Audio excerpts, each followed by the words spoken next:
this year. Correct.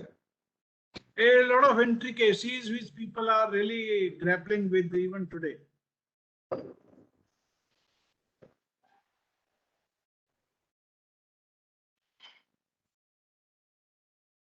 Ranjana Agarwal ji आ गया है. Good evening, President. Good evening, everybody. I am sorry I was detained in another webinar, chamber, but Good afternoon, happy to sir. have joined you. So I have the proceedings started already? Not No, yet, no. sir. Not yet. How can it without you being there? No. As it is said, you can't play Hamlet without there being Prince of Denmark. So you are Prince of Denmark. No, sir. I would. President, it's my duty to help in the timely proceedings and not rather be a roadblock. So I usually don't expect the chamber to wait for me if I'm late. I normally prefer that it should go on. But thank you for your kind words, sir. Thank you. It's always a pleasure. Was he a happy fellow? I don't recall. I think now internet is also saying to start having some physical meetings. I'm tired of you all. Absolutely. I think there is some connectivity issue with various participants. Have our chief guest and guest of honor joined? Our guest of honor has joined, sir, Mr. Dr. Ravi Chandra. Namaskar,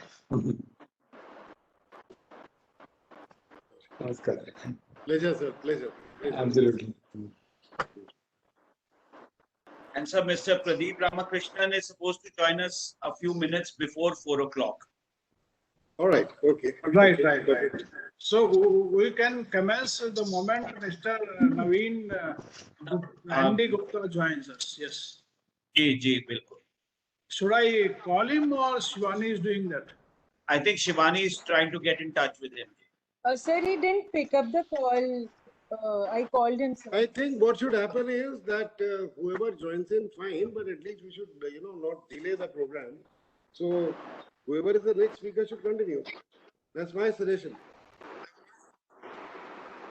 I think I can have my session before Mr. Andy Gupta.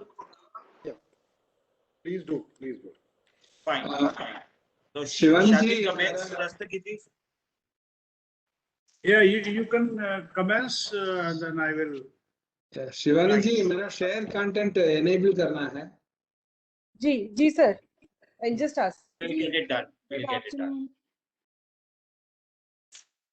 Good evening, Ranjana ma'am. I think we can hear you now. Okay, thank you. Sanjay ji, namaste. Ji, namaskar. Good to see you. A very good evening to everyone, and thank you very much for joining in these large numbers. I know a lot of people are also facing some problem with WebEx, including a call which I just got from our former president, one of our former presidents. So we're trying to help him out as well. So as the president advised us, it's good time to start. We should not delay it any further.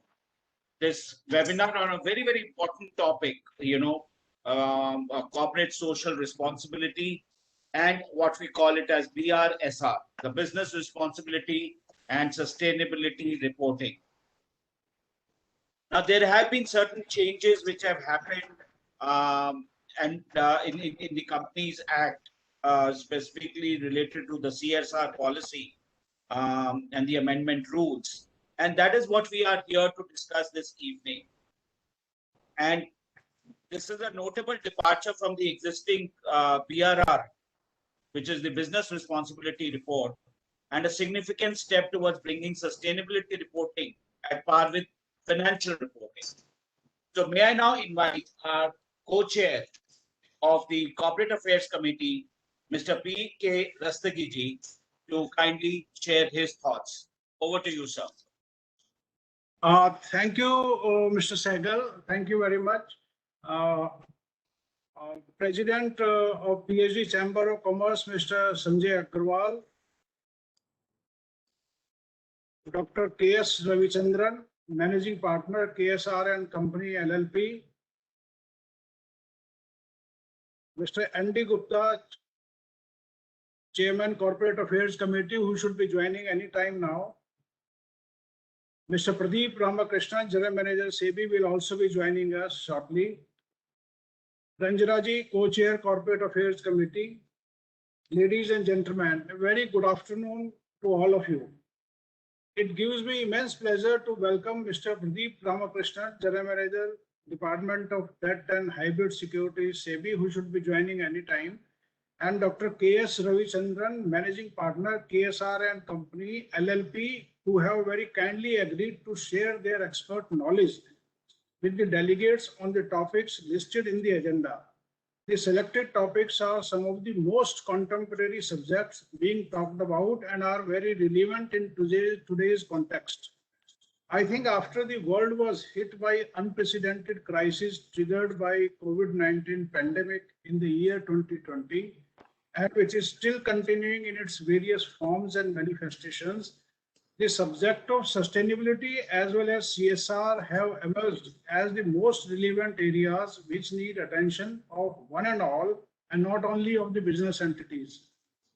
As regards CSR, however, I would like to remind ourselves that when the concept of CSR was being debated for its incorporation in the Companies Act 2013, the subject evoked interest across business communities as well as their constituents like chambers of commerce, philanthropic trusts and foundations, which were in any way doing a lot of CSR work even before it was mandated in the Companies Act 2013.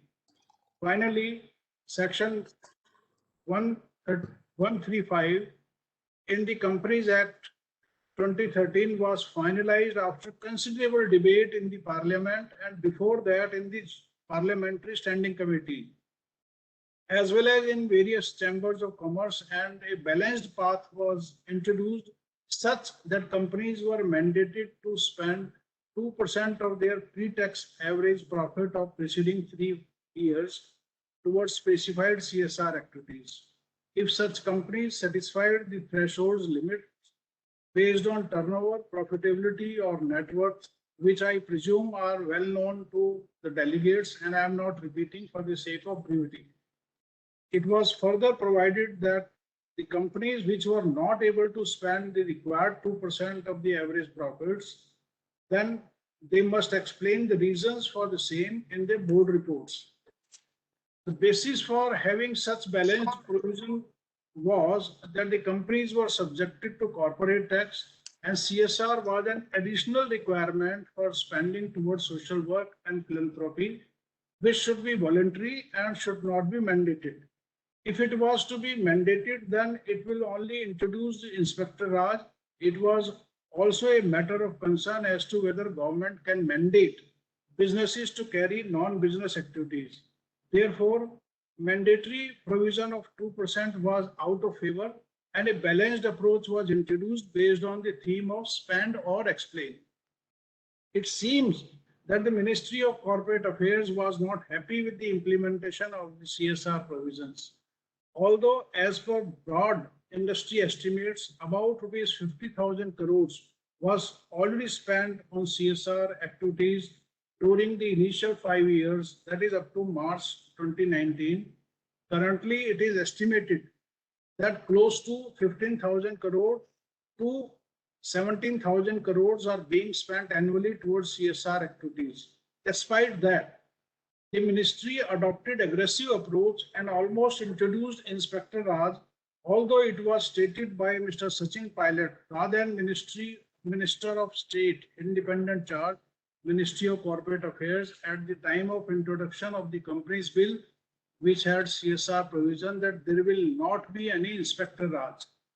He also stated that as per business standard of 29th January 2013, that companies would be able to formulate their own CSR policies on the projects, and the government will only create an enabling provision to strengthen their intent to contribute to the society. All this was ignored, and the Ministry of Corporate Affairs started launching prosecutions, Subsequently, the ministry also attempted to amend the Companies Act, providing for provisions that would have sent company executives to jail for not following CSR provisions.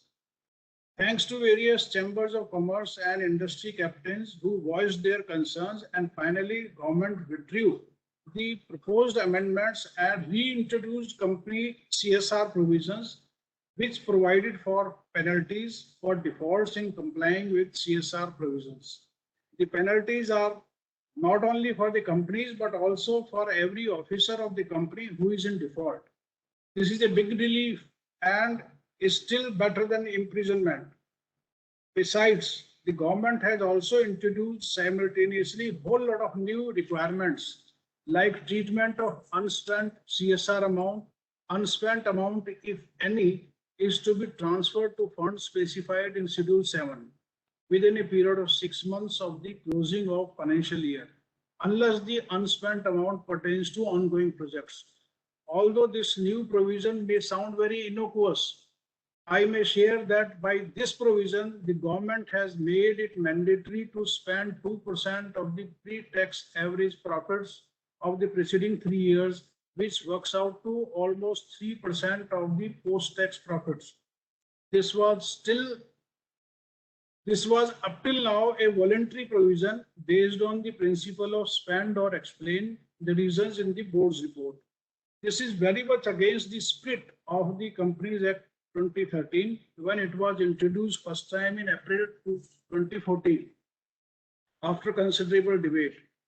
The government has also introduced a whole lot of requirements effective 22nd January 2021, that is this year.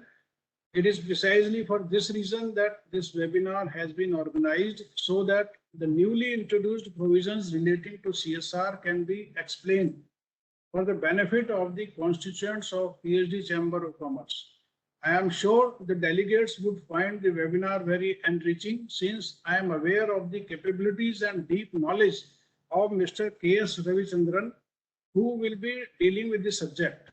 Although I have many views on CSR, like applicability of CSR provisions on Section 8 companies which do not have any profits and which are normally incorporated for promotion of education, health, business, music, art, etc., and are prohibited to distribute dividend. But I would like to leave these issues for some other day and another session, as today's focus is on understanding the new provisions introduced by the ministry. Now, another subject is also very relevant, that is business responsibility and sustainability report.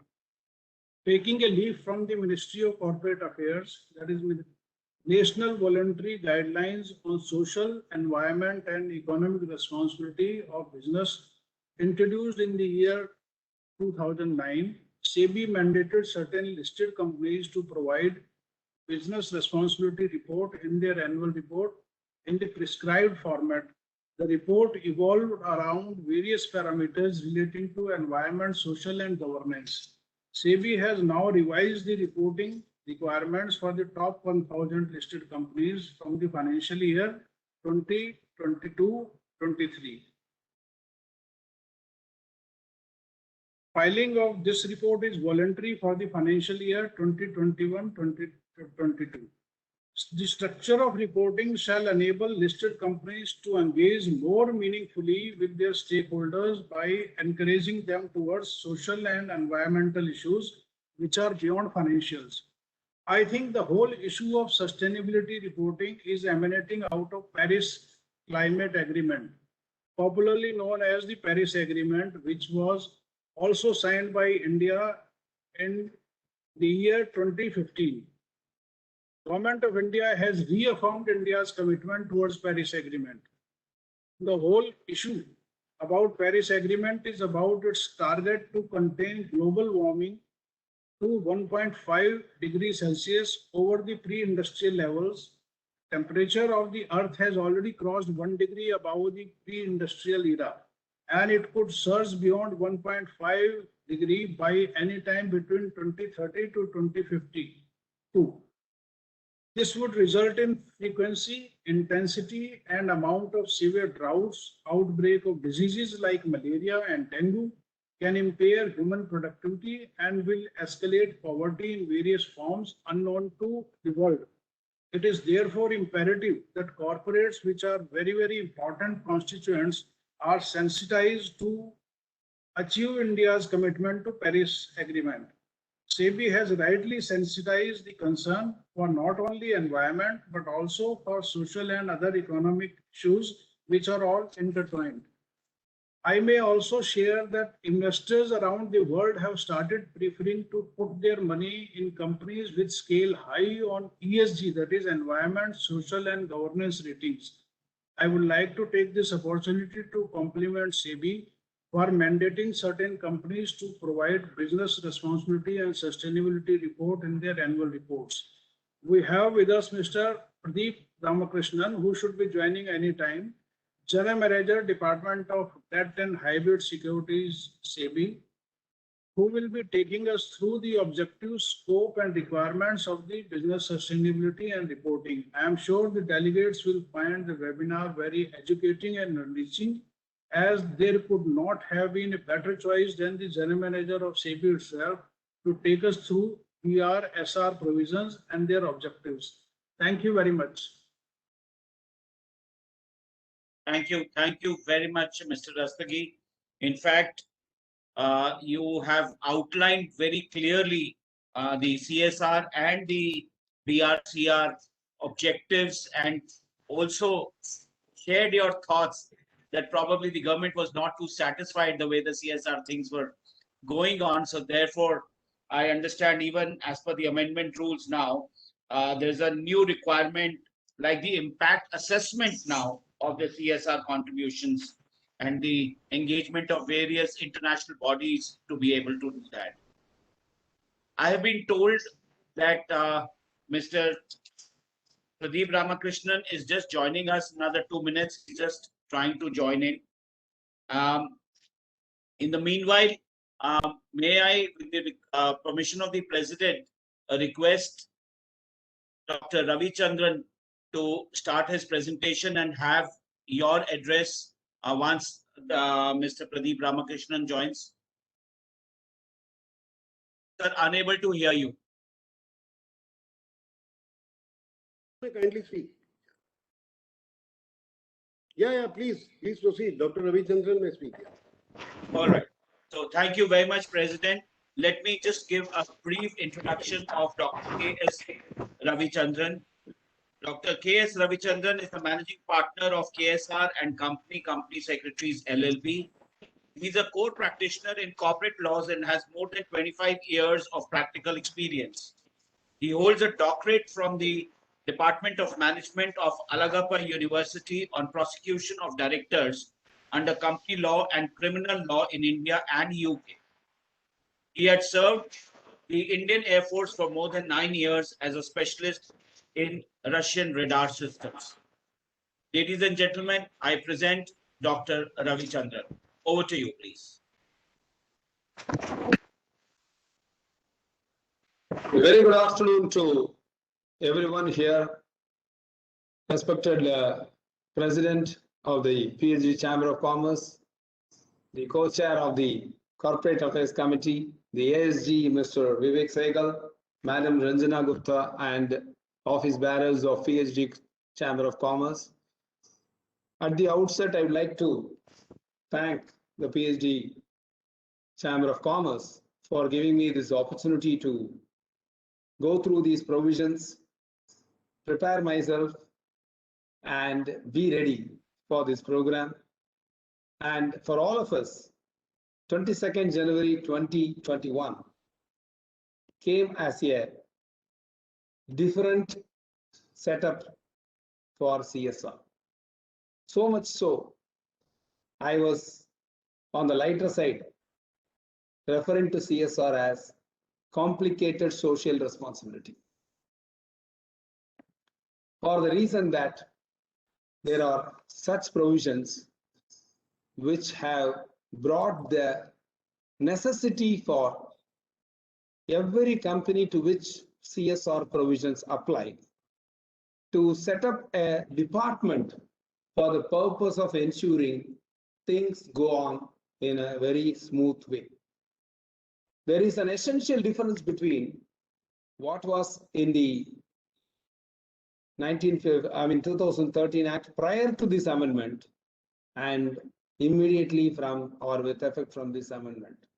And that difference lies in the penal provisions.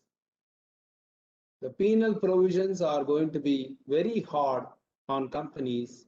And when we talk about decriminalization, when we talk about adjudication of penalties, when we talk about adjudicating officers appointed under the Companies Act, we must also remember that the adjudicating officers under the Companies Act do not have any power to look at the mitigating factors and reduce the penalties as and when necessary. If there is a provision which specifies a fixed sum as penalty or a minimum sum as penalty, the adjudicating officer has no leeway, no liberty to look at the circumstances of case and understand the mitigating factors and reduce the penalty. Therefore, I said these penal provisions are going to come very hard on the, at least the companies which are not the top, probably 100 or 1,000 companies. For example, top 1,000 companies may be able to always have the wherewithal to add one person here and one person there and add some tools and systems and processes for the purpose of ensuring that in letter at least compliance is done. Even there, I am not talking about letter and spirit. So therefore, today we are looking at this provision from that angle of, as Mr. Asogi was mentioning, mandatory nature of the provision. Apart from that penal provision, what was only do or explain has become do or suffer. So therefore, such type of environment change has been brought about on 22nd January 2021, and therefore I call it as a disruptive amendment to the CSR provisions. In the country, under the Companies Act 2013, the CSR provisions are contained in Section 135 of the Companies Act, the Schedule 7, which lists out 12 categories of activities which are branded as CSR activities, and also the CSR policy rules 2014. So of course, these rules have undergone substantial changes from the 22nd January 2021. So this is the, broadly the setup. Now, therefore, what I would like to say is, what is CSR? What is the fundamental thought about what is CSR is just we need to spend a few minutes. I'll share a PowerPoint presentation and I'll show you an interesting thing about this particular aspect. You can see here, I hope the screen is visible. Mr. Vivek, is it visible? Yes. Okay, thank you. Yeah, Thank please you. go ahead. Please go ahead. You might like to do a full screen. Yeah. Thank you. I've done it. If you see the CSR actually, personally speaking, my opinion is CSR is not about spending some money and building some houses, lavatories, compound walls, small hospitals and clinics and schools, or giving some financial support, or doing some skill development. That is not CSR. The OECD report, Business and Finance Outlook 2020, had talked about sustainable and resilient finance. When designing corporate governance structure, the OECD says it should be borne in mind there must be goals to implementing and overseeing the ESG policy, which is the environmental social governance. Very important point the OECD has said is, it's a very interesting line. I would like to separate it. I'll just 1 minute, give me just I'll put it in a separate bullet. And now you can see the distance between the person holding the ultimate responsibility for ESG matters. What they say is the distance between the board of directors and the person responsible for ESG matters must be less. as far as possible under board diversity, you should bring a person who is conscious of the enviro-social needs of the company. We are all aware under 166 of the Companies Act, it is the duty of the directors not only to protect the interests of the company, but also to take care of all the stakeholders, including the environment. And therefore, it says, if the board's involvement on ESG aspects is there, it will demonstrate the commitment and relevance of ESG matters within the company. I am not specifically going into the nuts and bolts of ESG matters because there is an efficient, very, I can say, very knowledgeable officer of the Government of India in the Securities and Exchange Board of India who is going to speak on ESG aspects and the BRSY-SR aspects. Today, what we are talking about is that companies have to look at social points. Companies have to look at environmental point. Okay, this much is understood. Now there are two verticals. One, companies must look inward and see what does it do? What is the energy that it consumes? Where is the energy coming from? Is it coming under the scope 1 directly contributing the producing of GHG, which is called the greenhouse gases or the ozone depleting substances, or what we have previously been studying about chlorofluorocarbons? Or is it a consumer of scope 1 producers? Energy is produced by somebody. He produces GHG. I am consuming. I am directly contributing to the production of GHG because I am consumer and therefore he produces. There is no producer when there is no consumer.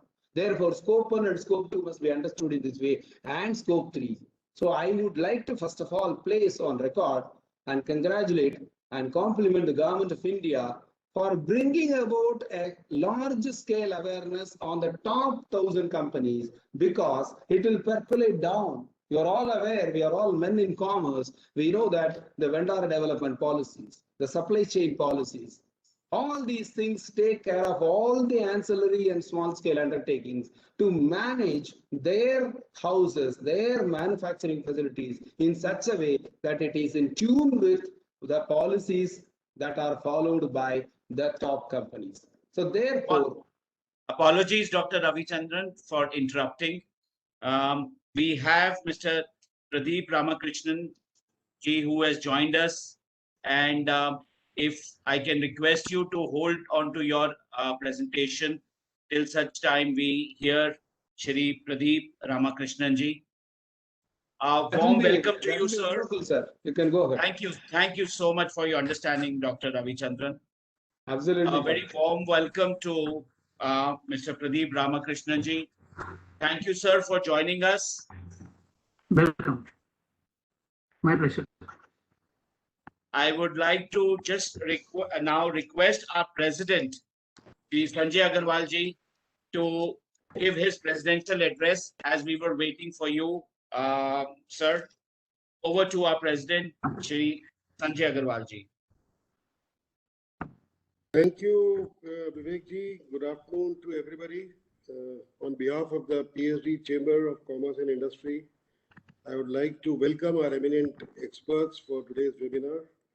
Mr. Pradeep Ramakrishnan, the General Manager of SEBI, who was very kindly agreed to grace this occasion, as also Dr. K.S. Ravi Chandran, the Managing Partner of Csr and Company. And we are grateful to have both of you as the eminent experts today who would be hopefully guiding us today through these new CSR and BRSR requirements that have come up. I'd also like to welcome Mr. Naveen N.D. Gupta, the chair and co-chairs of this committee, Mr. P.K. Rastagi, Mrs. Ranjana Agarwal also, our Secretary General, Mr. Saurabh Sanyal, and our ASG, Mr. Vivek Sehgal. Ladies and gentlemen, before I proceed, I'd like to give a brief introduction about the Psd Chamber to you all. The Psd Chamber has been working as a catalyst for the promotion of Indian trade and industry. For the past 116 years, We are a forward-looking, proactive, and dynamic pan-India apex organization.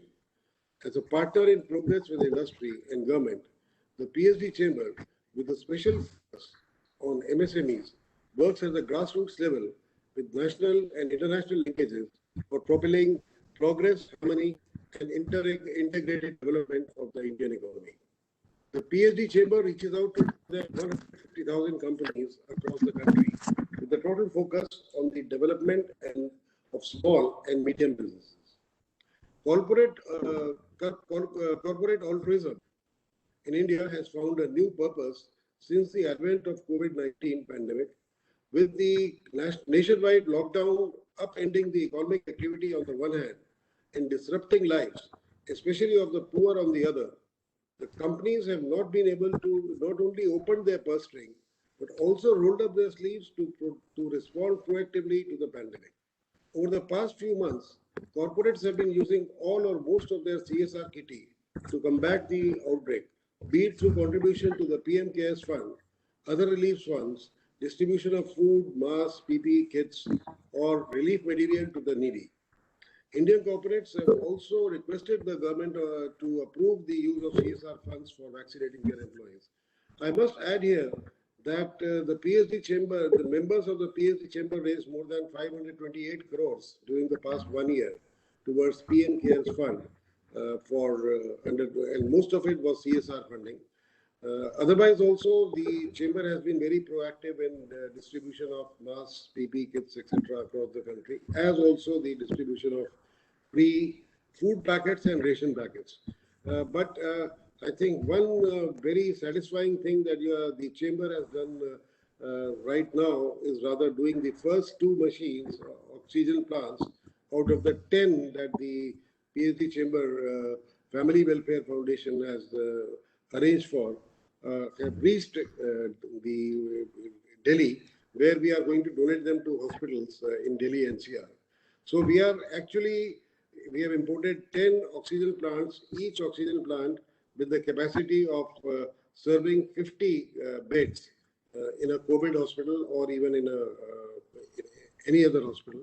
So this is something that we hope shall help the city and the surrounding areas cope with the oxygen shortage that comes up whenever there is a sudden peaking or a wave of the COVID pandemic. Coming back to the subject, it should be noted that the CSR mandate under Section 135 of the Companies Act 2013 was originally founded on comply or explain principle, where a company could either undertake CSR activities or disclose reasons for failing to spend on the CSR amount. However, within a short span of 8 years, there has been a complete departure from the original intention. With the notification of the company's Corporate Social Responsibility Policy Amendment Rules of 2021, the government intention seems to be to, from do the CSR to pay the fine for not spending the CSR and transfer the fund into a national fund. After seeing these amended provisions for CSR, the corporates have to take special care that giving donation to any agency or NGO or trust shall not fulfill their CSR obligation. There is a strong feeling in the corporates that the new regime has become rather too prescriptive. I think this is one thing that the chamber has always tried to impress upon the government, that we need to have a constructive engagement between the business and the government, and this punitive systems should be avoided to the maximum extent. This is not conducive to, one would say, the ease of doing business or towards, building trust between the industry and the government. So, from the chamber side, we definitely feel that this needs to be reviewed. In any case, this reminds one of that proverbial Arabian story, where this Arab was inside the tent and it seemed to him that the camel is feeling cold. So the camel he allowed to put the nose in, and then the whole camel comes in and the Arab is outside the tent. Let's not have such things, such sneaking acquisitions of totally different from the actual intention of any regulation or law. That would be the considered view of the chamber. Recently, the Securities and Exchange Board of India, SEBI, has also introduced a new reporting called the Business Responsibility and Sustainability Report, BRSR, which has replaced the existing Business Responsibility Report and is applicable to the top 1,000 listed entities by market capitalization for reporting on a voluntary basis for FY 21-22 and on a mandatory basis from 22-23. Now, this BRSR is, of course, an initiative which ensures that the investors have access to standardized disclosures on environmental, social, and governance parameters. With the access to relevant and comparable information, investors will be able to identify and assess the sustainability-related risks and opportunities for the companies and make better investment decisions. At the same time, companies will be able to better demonstrate their sustainability objectives, position, and performance, resulting into long-term value creation. We hope that this webinar shall help the corporates and professionals to gain knowledge about the legal and technical requirements with respect to CSR and BRSR. I also hope that the BRSR is also not, it's something that is used as a constructive tool rather than as a penal tool in the future also. So, ladies and gentlemen, I once again welcome you all and look forward to your active and valuable participation in this important session. Thank you so much, and all the best. Thank you. Thank you very much, President, for those very important and candid remarks, specifically on building up a more of trust, building of trust between the corporates and the government, as well as the constructive engagement which the chamber has always focused on, apart from outlining the 528 crores and the other areas like getting the oxygen plants into the country for the needy and poor being organized by the chamber, amongst other things. So with this, it's time for me to now invite our chief guest for the evening, Mr. Pradeep Ramakrishnan, who is the General Manager in SEBI at Department of Debt and Hybrid Securities, called Division 1. He's a qualified chartered accountant and company secretary with practical experience of only more than 2 decades. So time for us to hear him. Over to you, Shri Ramakrishnan ji. Thank you so much for a very glowing introduction. I just happened to be around for 2 decades, so more than that. So I should thank Mr. Ravi Chandra because he had a word with us, and then he said that let us, we will be happy to have someone on SEBI. So SEBI is very happy to be a part of this because we want to, further the cause of BRSR. So that is probably the first platform, I should say, where we are speaking about the BRSR, at such a high level. There have been 1 or 2 programs earlier, but this is the first platform where a Chamber of Commerce has been involved. So without wasting much time, I will get into it. I have a presentation. I don't know whether it's fine if I can share it. Yeah, so if you can share a thing, then I can probably share. Can the host please enable his screen share? Yeah.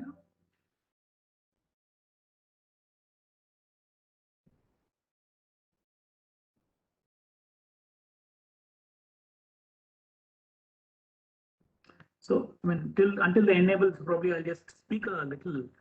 So, there is this newspaper, Financial Times, which all of us must be very, aware, and some of us may also be getting, copies to read digitally or. So, very interestingly, in the last 2 or 3 days, there have been quite some articles on how much waste we are generating. So there was one person who had a very nice article, who had written a very nice article on how we domestically have, started generating so much waste.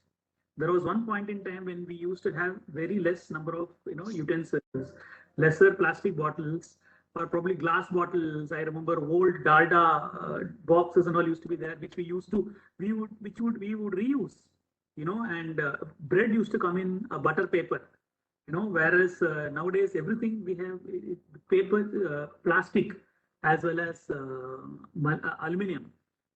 Foil papers have become so cheap and prevalent that we have started using that to a very large extent. A very disturbing report recently, unfortunately, this pandemic is upon us and hopefully it's going away. India has apparently generated 50,000 tons of medical waste in the last 1.5 years, ever since. It's just India alone. And, other countries obviously would be a lot more. So this is something which is very disturbing for us. It's not only about waste, a lot of other things also I would talk about. Let me just share this content. Give me a minute.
Do let us know if you need any support or help. I think there's some problem here.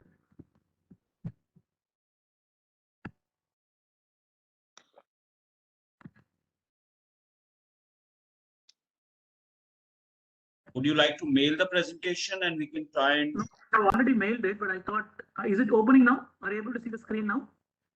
Not as yet. Not as yet. Yeah, we can start to see your sharing of content screen. Okay. Yes, perfect. Yeah. You might like to blow it up. Yeah. Sure. Okay. Thank Good. So yeah. So if you see, so I was talking about this Financial Times article.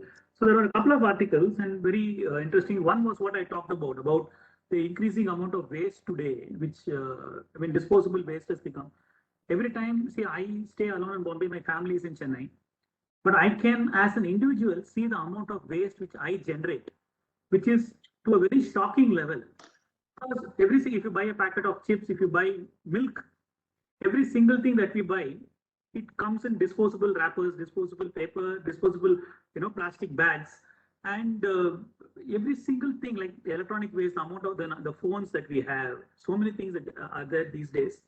It's very frightening to understand when so many things wash up oceans and all that. So what is it that we can do? That is what is, a question which we all have to ask ourselves. So what happened was, and the second article I was talking about was, there is a person who has talked about something called ecocide. I mean, it's a very new word that I have not heard before. Now, an ecocide is something like a suicide is where you commit suicide yourself. Ecocide is where you're going to kill the environment. So she says that you should recognize this word called ecocide because it is something which we are all guilty of, and at some level we'll have to do something about it. So if you look at principles of sustainability, they're talking, the ESG is a very important concept now. Everyone is talking about ESG. So environmental, social, and governance are these three important pillars. We need to recognize the significance of all this. Now, if you go, and ESG, one is about environment, which we just talked about. Society, which I'll probably, elaborate upon later, is a lot about women, children, special people, able people. Sometimes even the society, there are certain disparities in income and other things where we have to do something. There's something called affirmative action that we all talk about. Countries around the world talk about affirmative action. So there's a pay gap. People talk about the CEO's pay being so much, etc. So, and then governance, which everyone knows, the corporate governance is all around. So that is something which is one thing which is probably where we are pretty well developed. Now, each of us actually has a responsibility towards ESG, all these things. Now, if you just take a step back, a lot of articles are coming throughout the international media, a lot of interviews, a lot of programs on most business channels. Everyone talks about investing, sustainably. What do you mean by sustainable investment? See, just a few decades back, there were certain things which we took for granted. Finding oil, using oil from the ground. So today we are talking about using electric cars. We are looking, we were talking about coal-fired plants. So today we are looking at using solar power. Now, these are all things which have slowly crept into our lives. The reason is we didn't know that at one point in time that these things which we thought which would make our lives easy, and they have indeed made life easy, transportation easy, everything. We have been flying around the world, a lot of things get transported on a daily basis, and these are all very important. But the fact is, the side effect of all this is that the environment has become such a huge hole. Much of land has gotten barren. Oceans have become, the corals, the coral reefs have become, have got hit, etc. So there are all these problems have increased, but slowly there has been an increased investment, particularly because of awareness from institutional investors.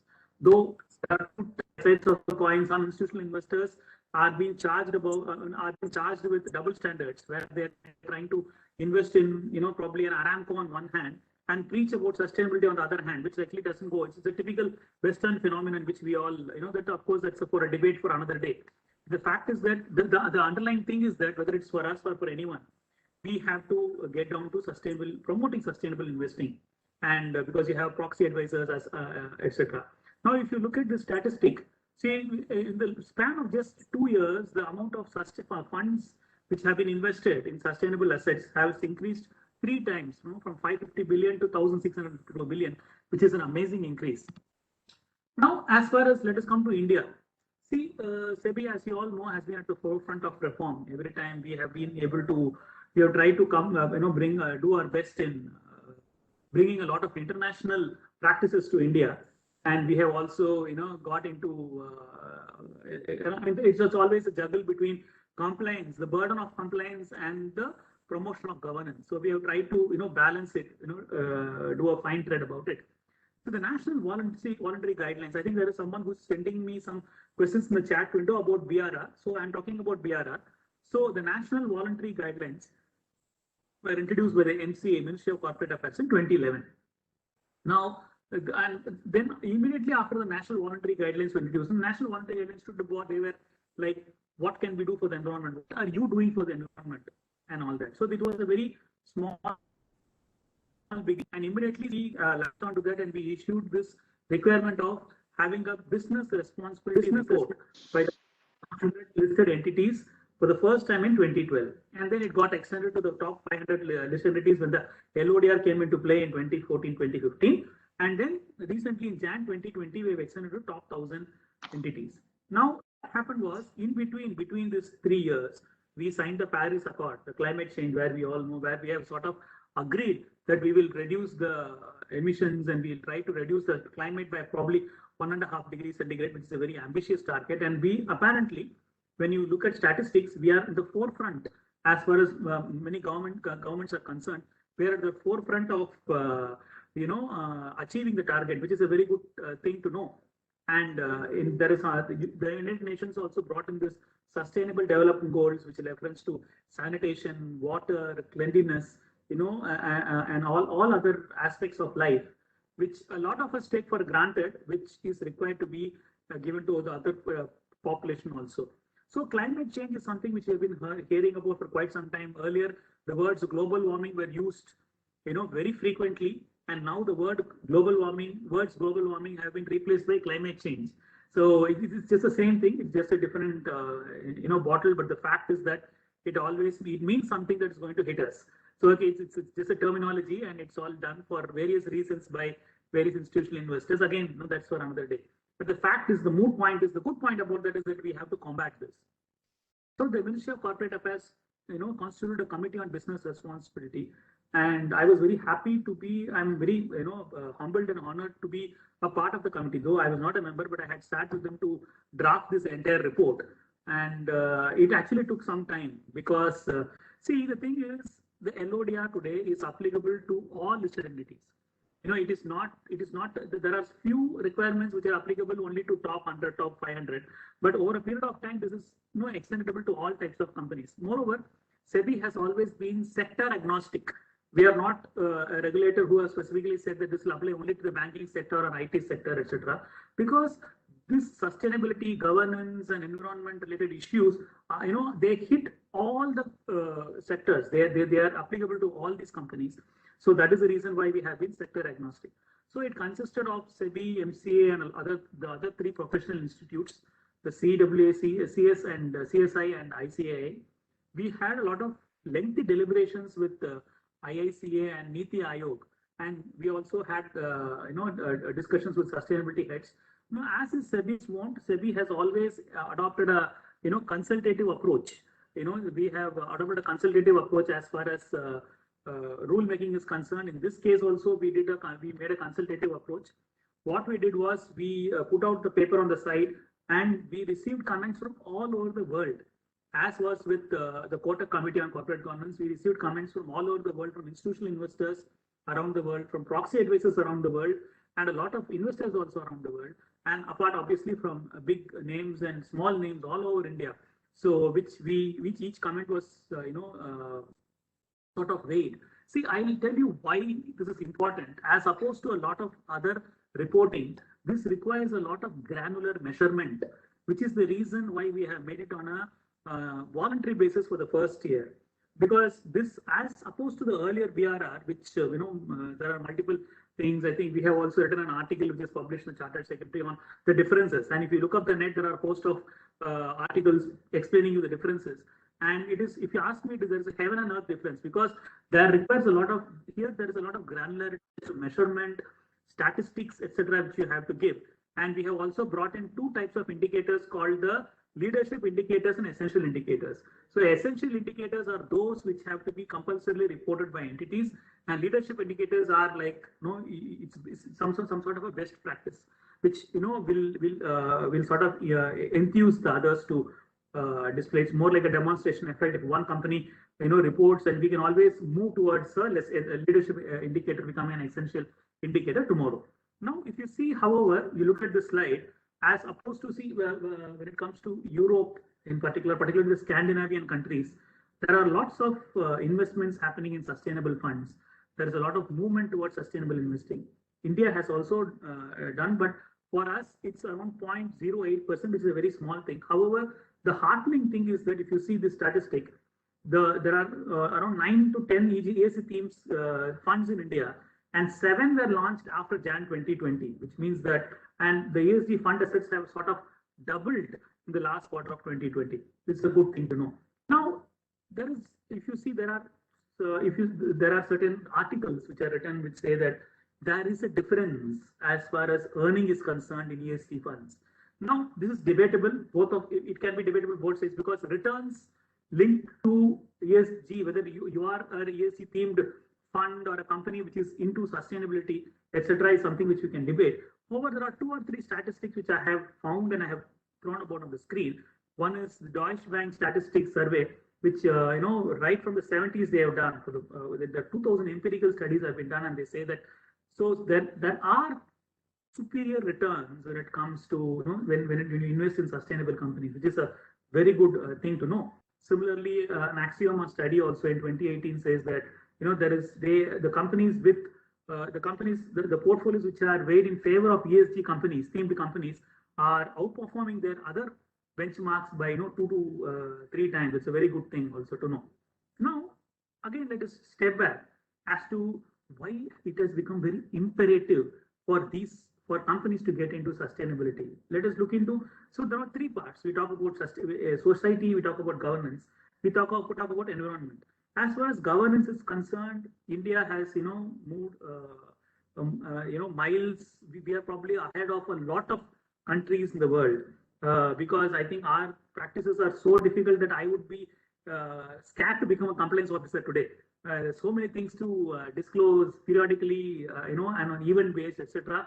So ours is probably the most transparent regime. And if you see the the SEBI rules, I don't know, I mean, it's there.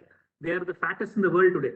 I mean, it's both good and bad because there is always a stock of too much regulation, etc., which we will have for another day. But the fact is that because it's a very evolving market, and SEBI has been a dynamic regulator where we have had to, be the first, have the first mover advantage everywhere. If you see, we have brought in a lot of rules and regulations which are like probably, a first mover, and we have even been the guidance to the world. I'll tell you, last year when the COVID hit us, we were probably one of the first in the world to bring out an advisory on how to disclose, and it was sort of appreciated by the Indian media and international media, and it also became a point of reference for a lot of countries abroad, which is a good thing. I mean, it was more an advisory and not necessarily something which we shot down the throat, but was good advisory and which was it was helpful to a lot of companies too.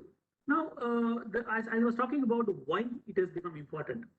See, recently there was one news item, probably 6-7 months back. Coal India Limited wanted to come out with, a private placement, and they could not find merchant bankers to help it out with it because they did not want to be associated with a fossil fuel burning company. And recently, you must have seen a lot of things that are happening around Shell Global, where the company is forced to scale back, investments in shale deposits and other things. So that is a very important thing also that's happening, which means that, because people are very concerned about deforestation of the Amazon, where blue bonds have become a big important thing, where people have started investing in blue bonds to clean up the oceans. So a lot of things are happening around the world and even in India also, which is why sustainability is such a very big ask. So this is just a snapshot on what happens around the world, and they are as good or as bad because the climate-based disclosures are a double-edged sword. And we also need to understand that commerce and economies also is something which we have to understand. Because see, today I come to office in a car. It becomes very difficult for me to preach sustainability when I drive alone in a car, right? So there is a problem. So then what I do is I try to pool. I try to request people to come with me in a car. Or else if the public transport is too good, I try to take a bus. So it begins at home. All these things begin at home. So possibly if I could perhaps afford it, I could buy an electric car, because in India, or even all over the world, electric cars are like, selling at 2 or 3 times the premium as a normal diesel car or a petrol car. So it actually starts from home. If you look at this slide, there are many countries which have started requiring disclosures on climate-based issues. Now coming back to the BRSR, why is BRSR? What is the difference between BRSR and BRR? So the first is, as far as sustainability related risks and opportunities, there is a need for the company to disclose the rationale for identifying these and approach and mitigate or adapt to the risks. How are they going to adapt to the risks? Apart from financial implications for these risks and opportunities. Now we also have the requirement as far as sustainability related goals and targets and performances which we have to be given. Environment related parameters, which is where the measurements, take precedence. You have resource usage, waste management, etc., emissions, etc., which have to be given, these are all as per your Air Act, Pollution Act, and other environment acts, which I think the practicing companies are more than equipped to help companies to do, and which I believe they will be doing also. And the other important thing, as we talked about governance, we talked about environment, the society related parameters. If you look at the BRR also had certain things about all this. Now, what are social parameters? So social goals are also one of the UNDG's development goals, sustainable development goals. Things about women, children are also there. See, child labor, for example, is a very important thing. So we want to eliminate child labor. So so the information about employees, worker-related information, turnover rates, how many people are in, how many people are, what's the turnover rate, attrition rate, welfare measures for women, children, other employees also, and particularly you have certain things as far as specially abled people, ramps. Nowadays, if you look at malls, the malls are having a lot of ramps now as opposed to probably 10 years back, because that is a response which we are giving to the fact that especially abled people also need to be given as much access. They also have to be treated, and we also have to be sensitive to their needs and wants. So you have occupational health and safety management, etc., which have to be given. So as I said, the BRSR also has essential indicators and leadership indicators. Essential indicators are compulsory to be followed, and leadership indicators are those which are emulative, and over a period of time, they will have a demonstration effect. So very rightly said by the president of the PHC that it is voluntary for 2021. It will be mandatory for 22-23. So companies are encouraging. So like we said, we made it mandatory so that everyone can learn from each other, and we can have they can be earlier adopters of the BRSR. That is why. So I leave you with a couple of very nice quotes. Again, I have taken it from the same article I wrote for the Chartered Secretary. One very beautiful quote is: the greatest threat to our planet is the belief that someone else will save it. Whereas we are the people who is the someone, that someone is nothing, no one but ours. The second one is our own proverb from India. It says that the earth is actually something which is loaned to.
Hello.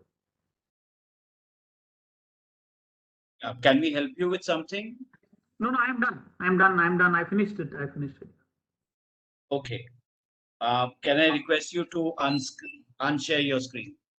Okay. Okay. I thought there was a problem or a snag. Okay. No. I'm. Thank you. Thank you so much, Thank you. Mr. Ramakrishnan. I think we need a very detailed presentation on the CSR and the BRSR aspect. In fact, I must say very, very thorough and very educative. I must say that. So my Thank you. compliments, sir. My compliments. Thank you. Pleasure is mine. Thank you so much. Thank you. And I think more than 130 participants actually listening to it must have really gained, especially on the knowledge related to this new amendment. And of course, the fact which I think Dr. Ravi Chandra was also mentioning, that it's starting with the 1,000 top companies, it'll always, tend to percolate down. And of course, the measurement or the assessment of the impact will definitely add more flavor, I think, at the end of the day as to what's happening at the grassroots level. And that's what PhD Chamber has been doing for 115 years. We are known for doing work on the grassroots level. And as our president talked about various initiatives. So thank you so much, Mr. Ramakrishnan. I hope you're not leaving us right now, because I have to because I have a meeting at 4:30 where I have actually pushed it. Sorry. Okay. So would you be able to take one or two queries? Yeah, please. Yeah. Okay. So we have some queries in advance. First one says, in case a CSR project is not executable as per the agreement due to certain unavoidable circumstances, then whether the company can allocate the unutilized funds, it may be the entire contribution made of such ongoing / non-ongoing CSR projects to any other CSR project with new timelines after completion of the financial year, but before the finalization of the annual report. I think that is for Mr. Ravi Chandran. That was on the earlier presentation, I think. Okay. All right. Then there are certain queries on the CSR thing. It's something which we haven't gotten into because the MCA has got very detailed, the rules as well as circulars on CSR. So SEBI has not gotten into how CSR to be expended and how do you postpone or transfer. Like recently, we had a lot of circulars, I think, from the MCA on the COVID-related ones also. So we haven't gotten into it. Yeah. So yes, the other two queries also which I have is on the unspent CSR accounts, which are Yeah. kind of, I think that is. I am sure Mr. Ravi Chandra will have a lot to answer because yeah, there's a lot. yeah. Yeah, the intention of asking is that SEBI should not penalize people who are not able to. SEBI is a very benevolent regulator, and I have always told this, and Mr. Ravi Chandra knows this better. See, a regulator is part of the ecosystem. Okay, we are not a separate entity. We are not people who live in an ivory tower. We are also part of the ecosystem. All the rules which we have framed are in consultation with the industry, and where the industry has come to us. And so, if you take the quota committee also, where I have extensively worked, I had the fortune of working extensively. We have changed many things. If you look at the original recommendations and things which have come, a lot of things have not come because the public comments were saying that no, we can't do certain things. So we have taken the industry into confidence. So we have a tightrope walk. We also need to, regulate the industry, regulate the market, and we also need to develop the market. So we try to do it properly, proper tightrope walk. Right. We do understand the regulator also has a tough task. We were a regulator who believes in penalties. We will not have brought in so many concessions last year on COVID and this year also. And that is something which we always keep in mind. And because I've been a practicing company. I've been a company secretary, not practicing. I've been a company secretary. I have worked in a PSU. I have worked in a private organization. So I know what it is. With your permission, Vivek ji, I have one question for Pradeep ji. Please, madam. Yeah, considering that we have a responsibility towards the society, the environment, and towards governance. However, it's all linked to consumption and growth.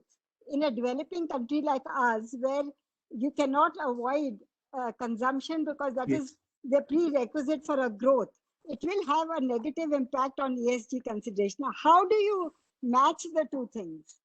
On the one side, you need to grow. Not only in India, I think we always think that the countries in the West are like, no, they have advanced. They, in fact, generate a lot more trash than India, in fact, if you see. And a lot of times, if you see, a lot of trash ends up in poor countries like Africa. Suddenly, you find a huge mass of things floating. So it is something which every thing has to. I'll tell you something. We have to start from scratch. Like I was talking about this, I didn't know today. If you look at, because of the convenience of plastic, for example, we have started using plastic in everything. See, I was telling you, there was one point in time, I remember I used to buy a loaf of bread for 4 rupees. It was a modern bread that for 4 rupees, it used butter wrapper. And people were consuming it. So we were not, I remember we used to, back in Chennai, when I used to buy things from hotels, they used to have a very nice leaf in which they pack the chutney and the idlis. In fact, the chutney used to taste very different because of the leaf in which it is packed. Right? Yeah. At a point in time when we used to do all that. So over a period of time, what has happened is because of the convenience of plastic, we have started using plastic in everything. So we have to start discouraging ourselves. See, we don't use refills anymore. We use pens. We use throw. We get another thing. So I think as a developing country, there are certain things which we have to, like we can't overnight, go down to electric vehicles. Like I told you, it will take some time. We can't change our coal-fired plants. We can't say that trains will not run on coal anymore because these things diesel anymore. It's very difficult for us. But what we have to do is that we have to. It has to be scalar. It has to be scaled down. It will take some time, but I think a conscious effort from everyone, man. I think this is something which we all, even I have to do. Like I told you, I feel very guilty sitting alone in my car and driving to office. I feel very bad, and I sometimes I try to take a two-wheeler or I try to pool with someone else. And I remember there was a time when I was staying a little far. I used to be part of a pool group. So whenever I would leave, I would enter my name saying that I'm going to leave. In case you are there, please join. So these are little things where we can do. So it will go a long way. I think small. In Tamil there is a saying which says that "Siru tulli perivellam," which like droplets of water make an ocean. So each sustainable thing from each of us, every small thing. So like for example, I'll tell you what I do. I mean, probably it's a very small thing. I try to throw trash. So we have two types of waste. One, you have disposable waste, one you have, the non-disposable waste. So, Yeah. It's recyclable waste, plastic, aluminum foils, etc. So a lot of people, what they do, they take one plastic cover, they dump the aluminum, they'll throw it. What I do is that in case it doesn't smell, I try to collect it for a week and throw it in one bag, which means that I've saved 6 bags. Right? So these are all small things absolutely. we can do, but I think it will take some time. It has to be very gradual, and it will take a long time. But I think we should do. See, like if you see, for example, these bottles. Why should we see? Bottled water is so costly in Europe, and they do it because one, of course, potable water is available everywhere. But here it is so cheap, 5 rupees or 10 rupees for a bottle. Everyone buys this. This has to be sort of discouraged over a period of time, but this can be discouraged. Yeah, I'm Sir Ravi Chandra. Discouraged only when I am able to afford potable water to everyone. Right? So it is a cost and effect thing. So I think it will take some time, but I think we will do it. I think as a country, we have showed a lot of people around the world that we can do it. And I think we will do it also. I know. Your leadership indicators are very good. We are all encouraged. Yeah, I know. Thank you. Excellent, Thank you. excellent. Thanks. Right. I'll take leave. Thank you so much. Thanks a lot. Thank you. Thank you. No, and I think it's built up a lot of confidence. Your address today has built up a lot of confidence in the industry members, and they also will look at things a lot more positively, I think, going forward. And we also expect a lot of cooperation and look forward to having you on our platform once again. Certainly, the pleasure would be mine. I should thank Mr. Ravi Chandran for extending this invitation. Thank you so much. I wish this. Thank you, sir. Thank you. Thank you. Really a pleasure having you. Thank you. I think time for us to request Dr. Ravi Chandran to continue with his interesting presentation. My apologies, we had to break in at that time. But Dr. Ravi Chandran, I must say you have been extremely understanding and very cooperative, sir. Thank you so much. I appreciate it.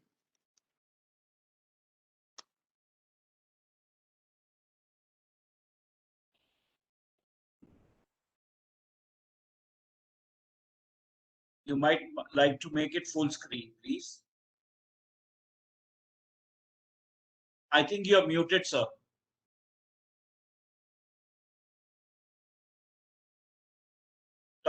Dr. Ravi Chandran, you are muted, sir. Muted. Please unmute yourself.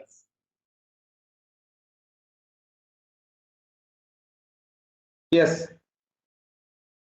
We can hear you now, please.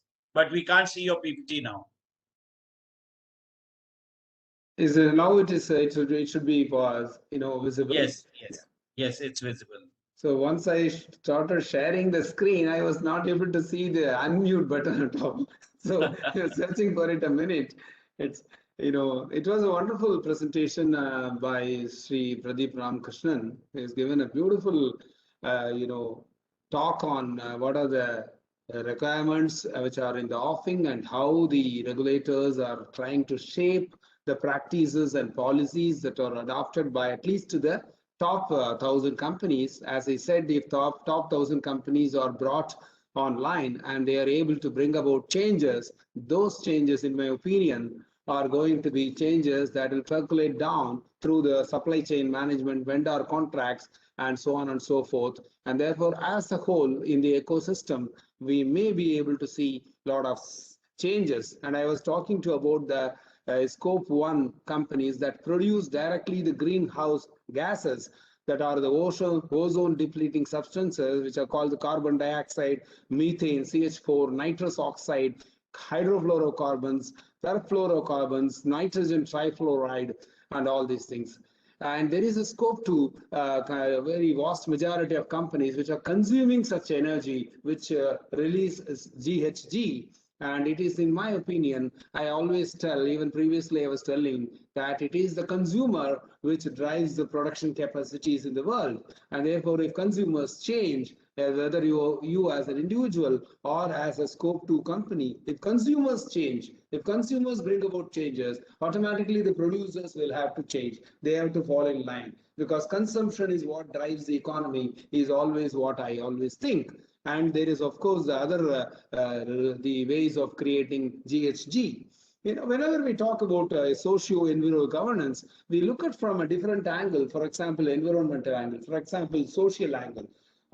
Towards the down, when you look down the earth, you look at the waste management, water management, plastics, e-waste, and whatnot. In fact, our company had the privilege of filing a global patenting for municipal solid waste management in the country. We have filed an international patent application about 2 years back, because even in the UK, there was a discussion about there being no place for landfilling at all. That was the type of thing. Therefore, municipal solid waste must be segregated and treated.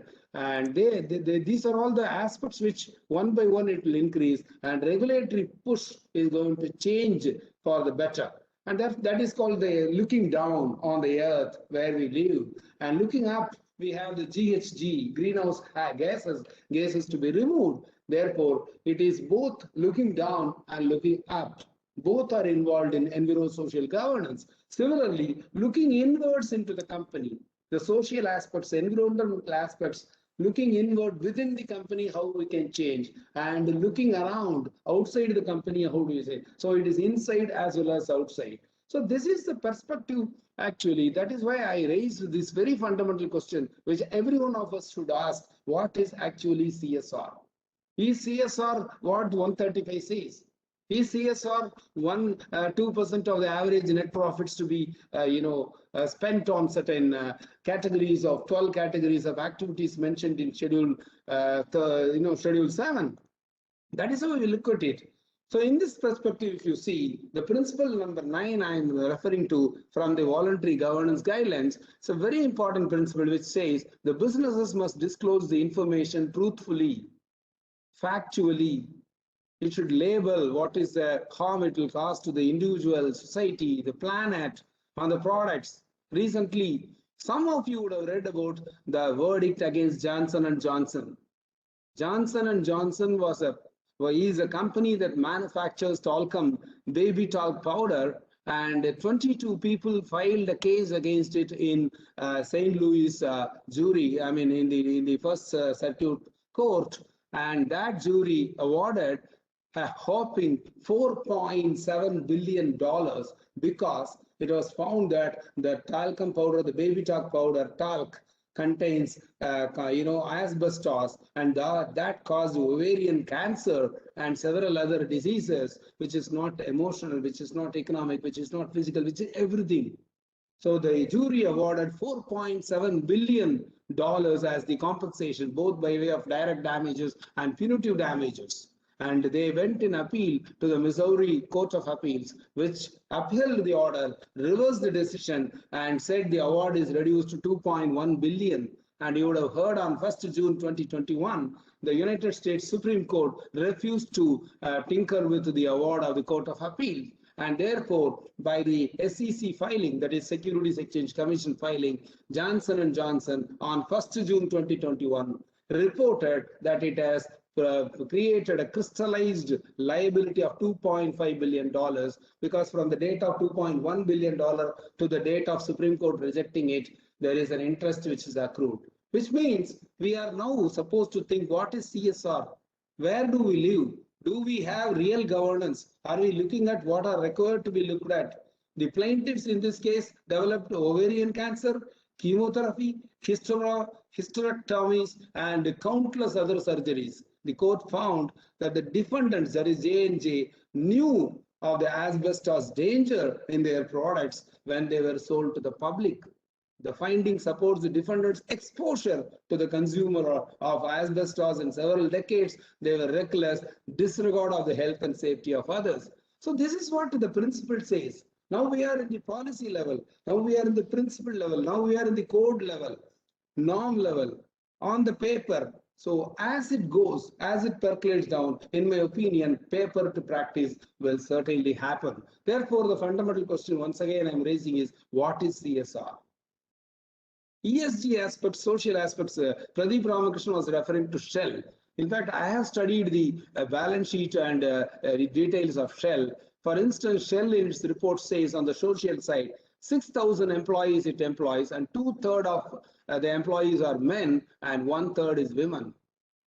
This is social aspect. 21% of the employees are BAME, Black, Asian, Minority, Ethnic, and gender pay gap is 18%. Ethnicity pay gap is 8.5%.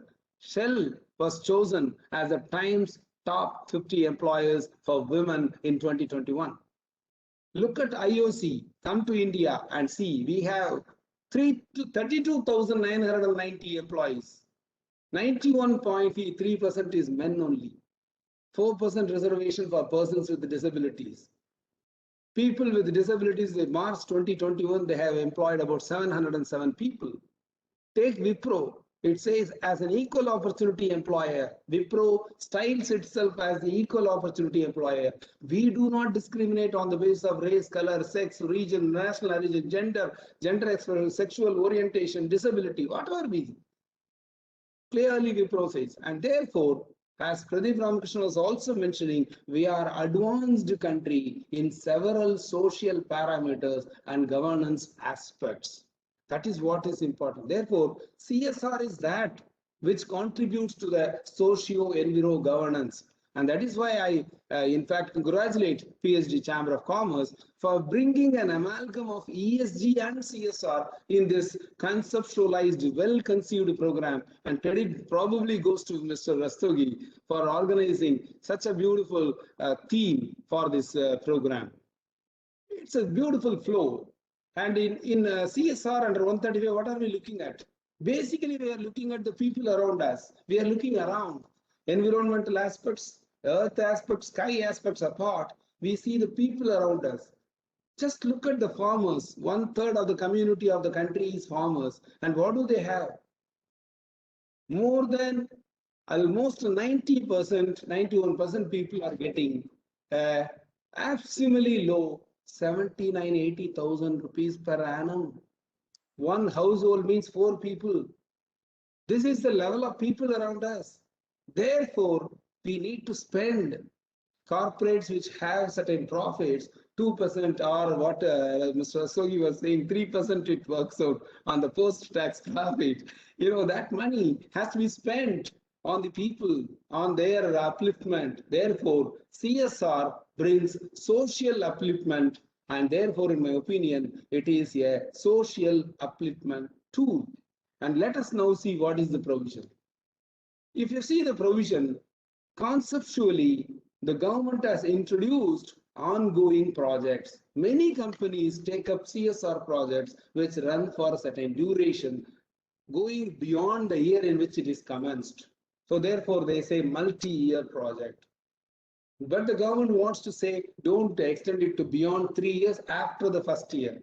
You have 1 year in which you have commenced it, then take the next 3 years, try to finish it. So ongoing projects is a new concept which was brought, and the entire system is built on ongoing projects. That's why I thought I will mention about ongoing projects first.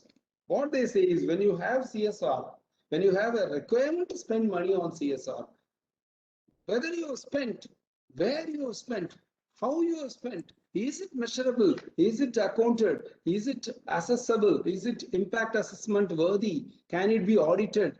All these questions are the ecosystem which has been built around it. The unspent money has to be categorized into 2 buckets. One is on the ongoing projects, another is on not pertaining to ongoing projects. When it is not pertaining to ongoing projects, get your 6 months time from the end of the financial year, put that money in one of the funds specified in Schedule 7. This is what the law says, second proviso to 135(5). And if it is ongoing project, keep it in a separate account, draw it from there and spend it. Anyway, this provision has come from 22nd Jan 2021 only, and the CSR rules contain a format which is the reporting annual report format, and that indirectly says 1st April 2020, that is 2021 is the financial year for which also these provisions apply. So therefore, we have to identify what are the ongoing projects. We have to identify whether there are unspent money. We have to put that money in a separate account and draw it from there and spend it for that purposes. And if it could not be spent in 3 years, or if there is a surplus, again plug it back for the project or transfer it to the funds. So now the funds is specified. In fact, if you see the high power committee on CSR 2019, they have said, forget all these funds which are specified in Schedule 7. Remove them. Don't call it CSR contribution. Create a fund only for this unspent portion to be kept so that that is worthy of consideration. There is a special purpose vehicle type of thing there. Their contribution to that fund can be checked and audited and spent on specific needs. Now, if you see unspent amount, when you say ongoing project, there is a provision. When you say it is not ongoing project, there is a provision. This we are supposed to understand as the new provision that has been brought about. Apart from this, there are two aspects which are important. Minimum two. Number one, you spend more in a year, carry it forward and set it off in the next 3 years. Because projects cannot be always linked to only 2%. If you spend less, it becomes unspent and you need to transfer it. If you spend more, there is a possibility that you approve projects of higher outlay, allocate more funds than this 2% in a particular financial year, spend it, and then you can always carry it forward. Next 3 years, set it off. For companies with consistent profit-making track record, spending this 2% or a little more than that may not be a problem because they will always have an estimation of the profits that are going to come in the future years. And there is another one, which is the requirements which are compliance related.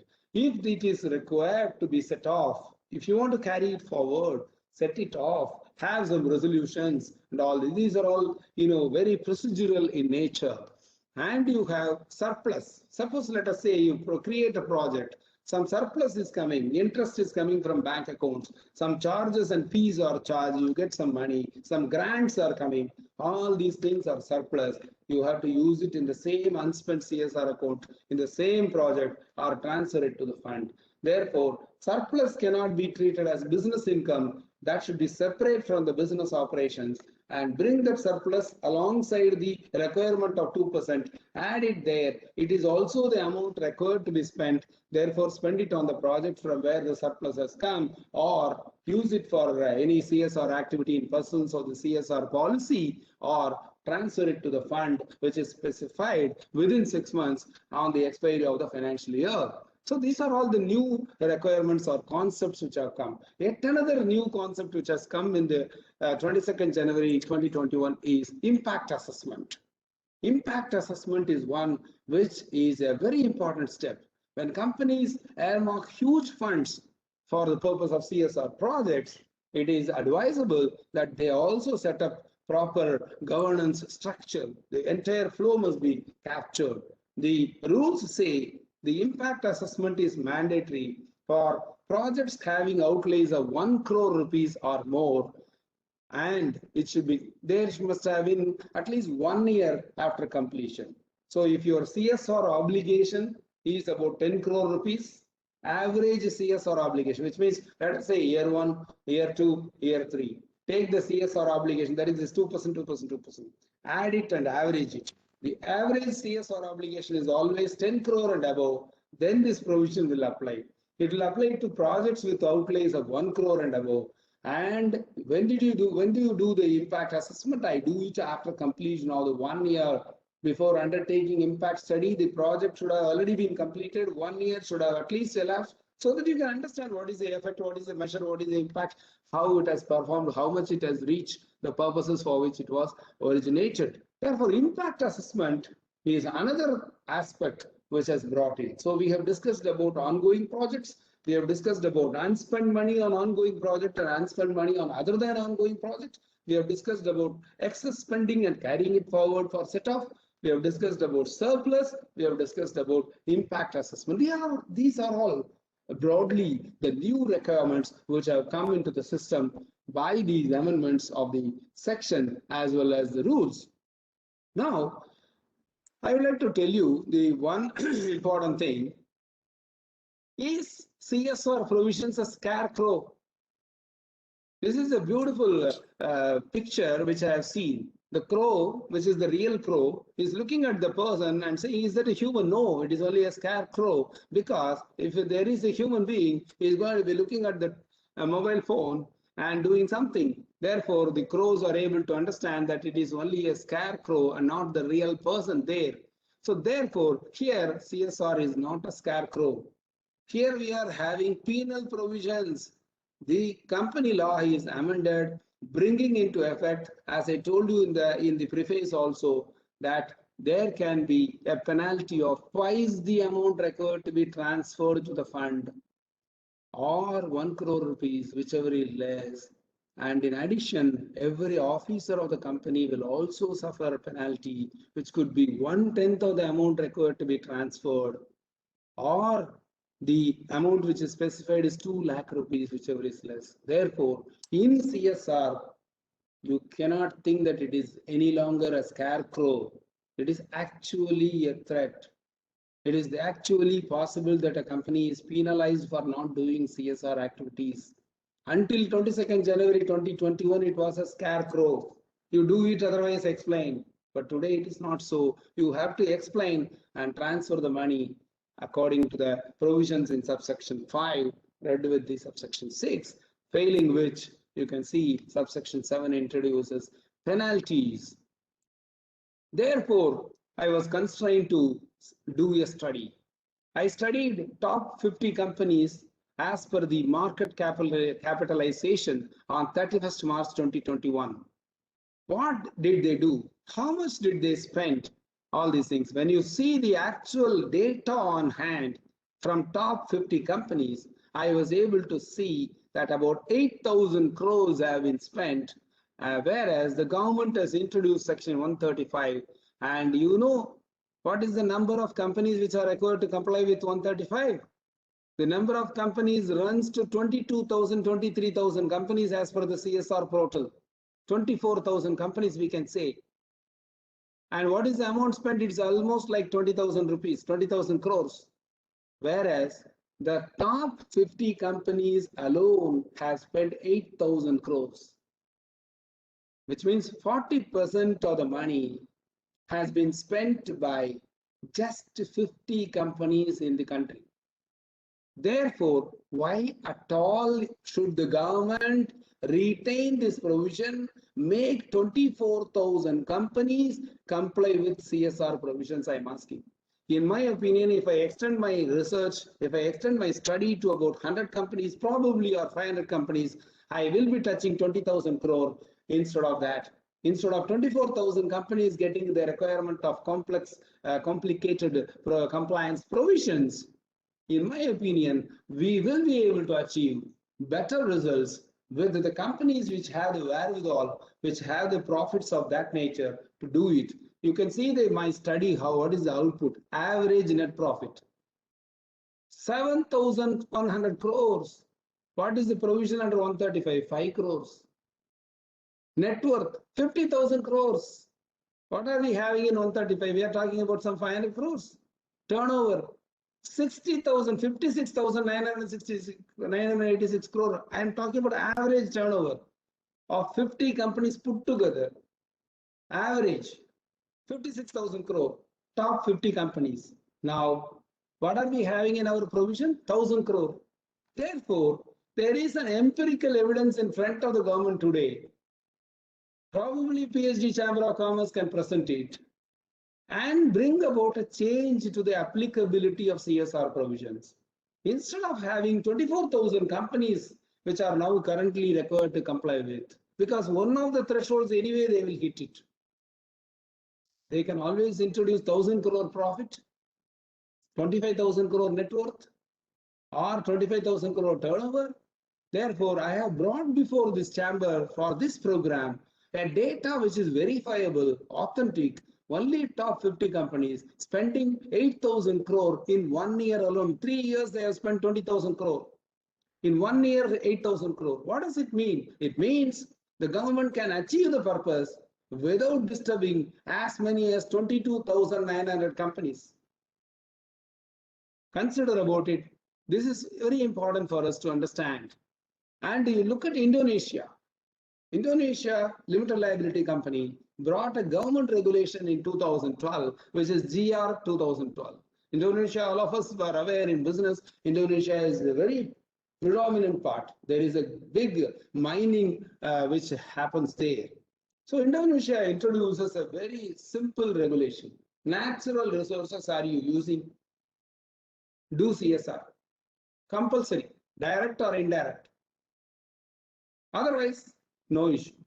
The regulation applies to companies that are directly exploiting natural resources, companies that consume natural resources, like the scope 1, scope 2. There are penal provisions to pay, of course, it's all ambiguous, but penal provisions are there. So therefore, it is mandatory in Indonesia for corporates having business activities in the fields or in related to natural resources to ensure that they have annual plans to carry out CSR. Therefore, there the link is only on natural resources. There the link is on environmental aspects. There the link is climate related aspect.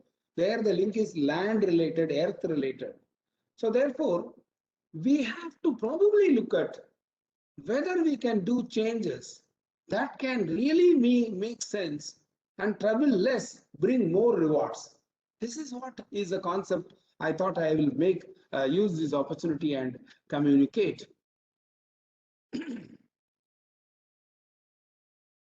Now you see, provisions apart, thoughts are required to be generated. Questions can be always there in small aspects, whether board resolution is required, whether company resolution is required. CSR committee is responsible, board of directors is responsible, whether I can transfer the fund to an implementing agency or a CSR vehicle like a trust, charitable trust or a society or a Section 8 company, whether that transfer will constitute spending or not. In fact, in your introductory theme address, you have explained this point, I remember. Therefore, there are the larger questions which are required to be focused. There are minor questions which can be focused separately. But if the government is acceptable to the suggestion that let it apply only to higher threshold companies, then large part of the compliance requirements for small and medium enterprises will go off. So any questions, I will like to take it. Thank you very much for this great opportunity. Thank you. Sir, you are in mute. Vivek ji. Sorry. Yeah. Can I, Mr. Saini, Please. can I ask a question? Please, sir, please go ahead. My compliments to Mr. K.S. Ravi Chandran. He's been an excellent speaker, always thorough in his presentations and having deep knowledge, whatever he speaks on. It's amazing to see transformation from a radar specialist to a corporate law and legal matters specialist. My compliments and hats off to you. Now, a very small question I have.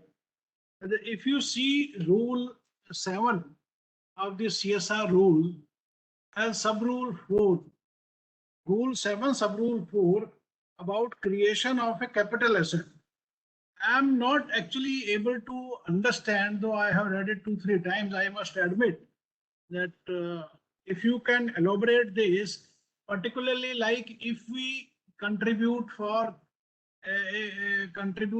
some medical facilities in a hospital, and if that hospital happens to create some capital asset, am I supposed to disclose in my annual report that is a company contributing to the hospital? Or any other angle you can add to this, creation of capital asset, please. Kindly unmute yourself.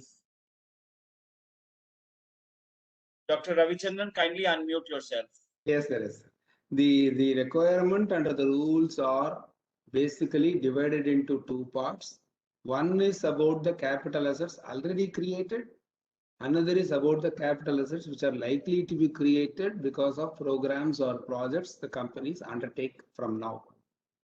So in the case of capital assets to be created, the government has advised that create it in an implementing agency or a general purpose charitable or public cause companies, entities or government entities which are created for this purpose, which means the capital asset will be available for lifelong, for continuing with the process of serving the society. That is why I said upliftment to serving the society for as long as it may be.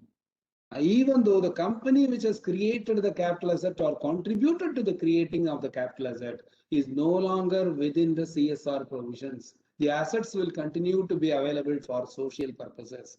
Accounting standards, you take accounting standards. Can an asset which is lying in the balance sheet of the company be treated as a business asset under the accounting standards unless it is connected to business, unless it brings business profits? No. Therefore, this provision is brought about so that any asset to be created is created in a special purpose vehicle or an implementing agency like a trust or establishment. Because there are certain provisions, Doctrine of Cyprus probably, the Income Tax Act probably. What are they saying? Any charitable trust, any society, any Section 8 company can be merged with a similar entity only. Or if there is nobody, the court will find somebody to put the assets there so that the charity continues, the charitable activity continues. And there are provisions under the Income Tax Act where a public charitable trust wants to disown its status and convert its assets into business assets. You have to pay taxes for all the exemptions you have been enjoying. These provisions were introduced. Therefore, currently, under the accounting standard, you cannot create it, you cannot call it as a business asset if the capital asset is residing in your books and it is for CSR purposes, not for business purposes. Second, for that purpose, create a fund or trust or any government authority, public authority, transfer it. Now, this is about what you can do in future. Whereas, if you have already created a capital asset under the CSR budget, and that asset is residing in the balance sheet of your company, what is supposed to be done? Transfer it within 180 days to an entity which is eligible. Now, the government has not talked about stamp duty. They have not talked about anything else. But the requirement is, if there is a capital asset and it is not a business asset, under the accounting standard, you cannot classify it as a, categorize it as a business asset. That asset will have to be moved from the balance sheet of your company to the balance sheet of the society or trust or Section 8 company or any other entity to which the rules say. I hope I have clarified. No, I'm still a bit confused in the sense that suppose we contribute, suppose for instance, 1 crore rupees to a hospital and that hospital acquires a dialysis machine. Am I supposed to account for in my CSR annual return when it is framed as the annexure to the board's report? No. No. If the asset is created in your books, you are contributing and you are retaining the asset in your books. That's all. Nothing else. Thank you very much. I got the answer. Only when the asset is created in the books of the contributing company, then it is to be implemented, then it is to be complied with, not otherwise. Thank you very much. Yes, sir. So Thank can you. I ask? Yeah, ask please, one madam. question? I think Vivek, continuing with your earlier question, if there is an unspent amount left with the implementing agency, and it's an ongoing project which has happened for 3 years, the amount is still remaining unspent. So the budget for 3 years is say 10 crores. And at the end of the 3 years, you still have say 1 crore of rupees left. Should that amount be returned to the contributing company to be transferred to an unspent account, to be then utilized for ongoing other projects, or to a fund as stipulated in Schedule 7? What is the law relating to unspent amount remaining with implementing agency? Whose obligation is it? I will give you an example of a case where the unspent amount, the requirement of spending a minimum amount of 2% of the average net profits is identified, and the company has transferred the whole of that money to a foundation or a trust or a society or a Section 8 company where they have parked it. And that trust is undertaking CSR activities, programs which run for years. Therefore, very first and foremost premise that we look at it is the money in your hand?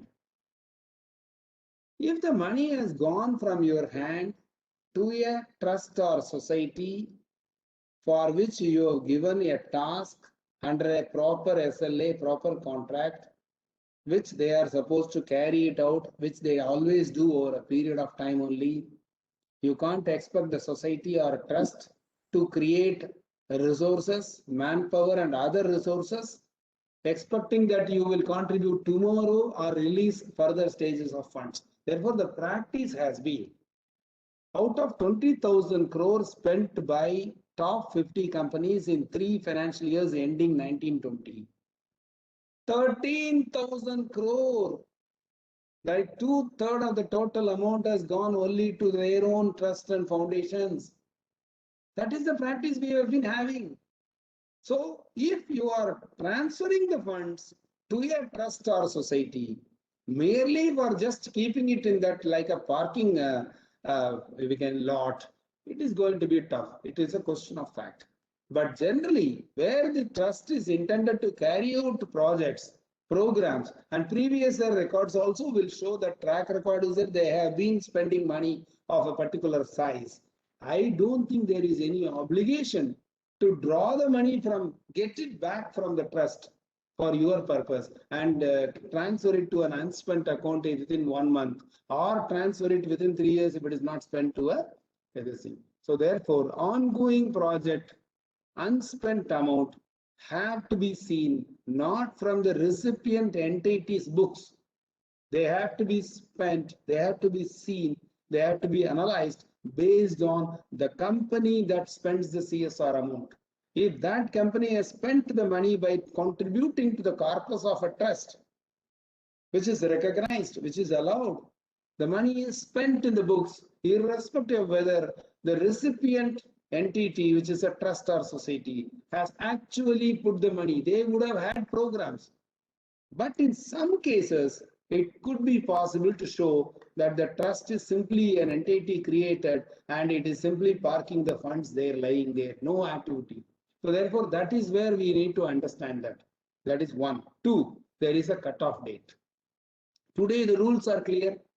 So I advise companies to be aware of the requirements of rules and structure it in such a way that there is an ongoing project. Probably there is a joint account. For example, if you want to ask a trust to spend money on educating children or skill development or funding the economically weaker sections of the society for certain things, they will not be waiting for you to fund before they announce program. They want you to fund first 3-4 months pile, then they can do the research, understand the identified beneficiaries and give them the benefit in June, July, August. Therefore, always the practice is to give funds advance so that the trusts and the societies, they do not struggle later on to find out donors elsewhere. The announce means they have to give. Therefore, the practice is donate funds in advance. 31st March, suddenly, all of a sudden, if you ask them to give you expenditure, it may not be possible. Trusts will create resources. Trusts will have to identify beneficiaries. And therefore, without connecting to the practical aspects of the game, without connecting to the practice, no interpretation is going to work. Thank you. So a related question, if I may ask, these new rules of January are actually meant to plug the loophole where corporates were just parking funds in their own foundations. So the idea was that you have to spend it in 3 years. Now the 3 years, if you give a lump sum first, then the 3 years time frame starts from that.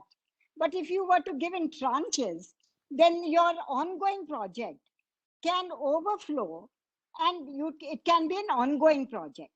So to my mind, it seems that the 3-year period has to be monitored by the company. And if the money remains unspent, it'll have to be managed to comply with the rules, and it has to be transferred to an unspent account. Whether that unspent account is a joint account or an unspent account opened by the implementing agency or by the company is a question that remains unanswered, so to speak. Perfectly correct. The practices cannot be the same that we had before 22nd January 2021.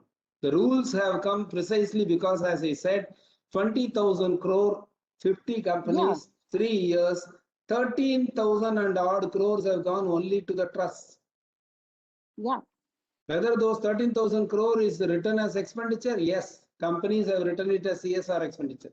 Whether they have been spent actually, nobody knows. So the unspent amount has to be transferred to an account by the company, I suppose. Correct, correct. You are perfectly correct.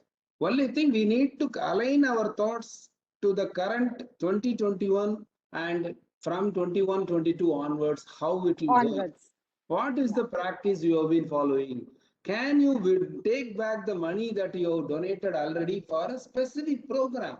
They will run so many projects. The trusts are not ordinary people, NGOs, very big, reliable one only you will give. If it is, unless the amount involved is very small. If it is a small couple of lakhs and all, you may not have problems. But if you are giving crores and crores, the companies will manage like see, High Power Committee 2019. They clearly said corporates are well aware of how to manage the projects. They will manage this project also. Yeah, absolutely. Thank you. Thank you, Dr.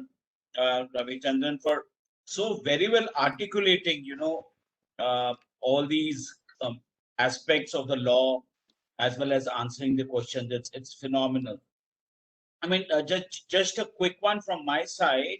Does it mean that going forward, transferring funds and actually having them covered under CSR when it is transferred to your own foundations will become difficult?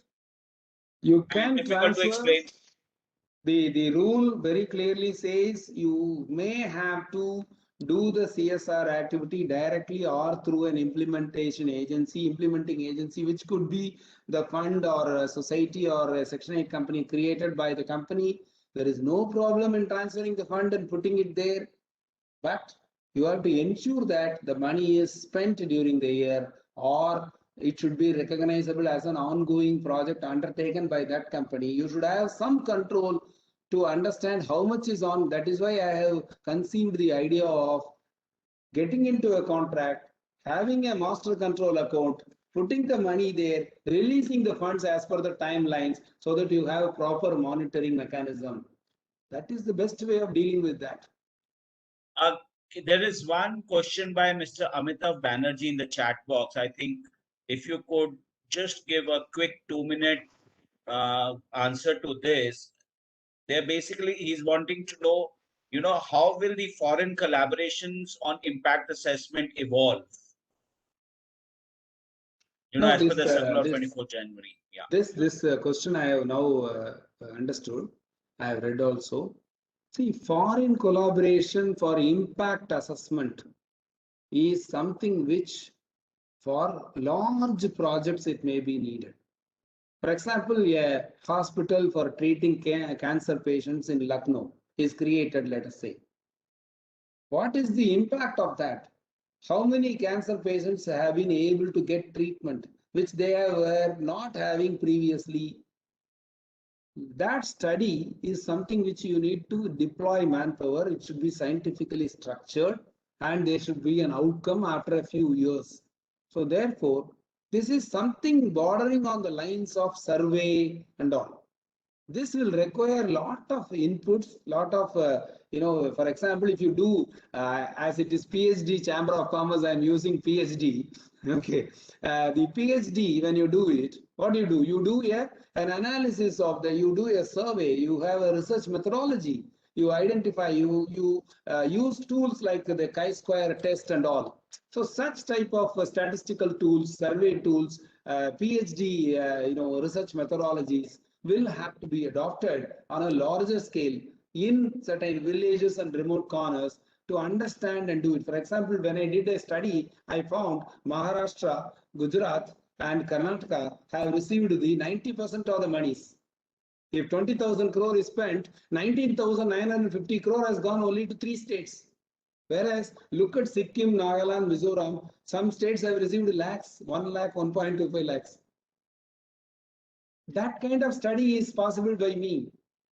But the impact assessment, you may need scientific tools, statistical tools. We may have it, we may also have it, but the government is opening it up to government because they would have undertaken studies in their country. So you can rope in that agency, get trained, spend money on them so that the practices are reliable, authenticity is brought. That's all. Thank you. Thank you so much, Dr. Ravi Chandran. Indeed, a fantastic clarification and how you articulated once again. So I think time for us to kind of wind up. And may I now request to do the honors, invite our co-chair, Madam Ranjana Agarwal, to sum it up and give a hearty vote of thanks for all the hard work I think both the speakers have put in, especially Dr. Ravi Chandra. Over to you. Yes. Vivek, thank you so much. It's an honor to give the vote of thanks and sum up this very important webinar and ESG and board responsibility and sustainable reporting has become so important. It has become mandatory from 22-23. Dr. Ravi Chandran has, linked the two requirements of CSR and ESG very nicely, where he says that a CSR is a tool for social, to judge the social impact of our spending by the corporates and the responsibility that we all carry to make the planet a most responsible and livable place. It is our responsibility and to save the planet. And that is what has come out of the two eminent speakers that we've had today. Mr. Pradeep has rightly said that, our society must understand the word ecocide. Derived from the word genocide, now there is a concept that is impacting our very lives. And unless we bring this responsibility center stage, we are not sure what kind of future we are leaving for our children. Thank you, Mr. Ravi Chandran, for bringing out the question of what CSR from the perspective of ESG and how CSR can be used for social upliftment as a tool. And you have very rightly cleared the air as to what is the new regulation which has come out in January 22 with respect to how much, what to do with the unspent amount, what to do with the surplus, how to set it off, and all those things that will trouble. And the most important thing that you have brought out is a recommendation that the PhD house should consider, that leave the smaller companies and let them be free of the compliance thing. Whereas the top 100 companies who has the wherewithal to manage CSR spending most effectively, they should be given more responsibility. Thank you so much, Mr. Ravi Chandran, and thank you so much. Thank you. Thank you, Vivek. And to Thank you. all our Thank sponsors, yes. Yeah, please carry on. Vivek, and I'd like to thank all the sponsors, the silver, the gold, and the platinum sponsors for, the trust that they continue to impose on us, on the PhD chambers.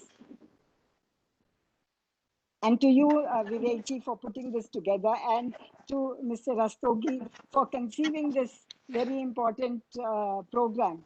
Pavanji, thank you so much. Thank you. Thank you so much, Madam, for doing the honors. And To Suhail Yes. and Shivani as well. Shivani, yes. To the entire team. Right. Thank you so much. Thank you, for everyone. being here. I would like to thank all the participants for being here for almost 2 hours and taking some active interest in this.